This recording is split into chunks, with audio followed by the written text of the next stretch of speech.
Bonjour, donc cette fois-ci j'ai lu pour vous et pour moi un livre, donc Aimer en pleine conscience de Thich Nhat Hanh. Donc Thich Nhat Hanh en fait c'est un maître spirituel vietnamien, donc il a eu le prix Nobel de la paix en 1967 et il y a plein de vidéos sur lui sur YouTube. Alors pour ma part, le titre m'a beaucoup inspirée et j'étais en fait très curieuse parce que je sais ce que c'est que méditer en pleine conscience, donc qui est en gros donc s'arrêter et prendre conscience de ce qui se passe en nous et autour de nous, donc par exemple notre respiration, nos ressentis, nos pensées, les bruits autour de nous et le tout en fait sans juger et sans interférer. Alors je sais que ces moments d'arrêt et de paix avec l'instant présent apportent beaucoup dans notre quotidien, surtout quand c'est multiplié, c'est-à-dire surtout lorsqu'on les fait plusieurs fois dans la journée. Mais est-ce que ça peut aller jusqu'à nous aider à mieux aimer? Allez, c'est parti, je vous résume. Je tiens d'abord à préciser en fait que le livre ne parle pas spécifiquement des relations amoureuses, mais en fait de toutes les personnes qui comptent beaucoup pour nous, que ce soit les membres de la famille, les amis, le partenaire. Ensuite, en fait, le livre a véhiculé, à mon sens, deux grandes idées, deux grandes pensées.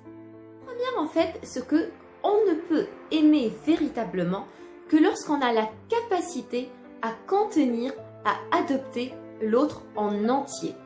C'est-à-dire accepter sans juger non seulement ses défauts, mais aussi ses dérives, son côté le plus répugnant et le plus désagréable. Et en fait, cette capacité à aimer, elle n'est pas statique. C'est-à-dire, ce n'est pas soit on l'a, soit on l'a pas. Non, en fait, ça se développe, ça se nourrit et ça se travaille. Mais comment avoir cette capacité et d'où puiser cette capacité à accepter l'autre en entier? Vient alors la deuxième pensée qui, vers la fin, va répondre à ces questions. La deuxième, en fait, c'est de comprendre et de réaliser que nous avons tous besoin de recevoir cette dose d'amour. Parce que exactement comme notre corps physique a besoin d'être nourri, logé, en sécurité, eh ben, notre cœur aussi a besoin d'un refuge, a besoin d'un foyer fait de compréhension, de tendresse et d'amour. Pourquoi? Parce qu'en fait, la peur et l'inquiétude, l'angoisse que nous ressentons au quotidien sont tout aussi menaçantes que le froid et la faim.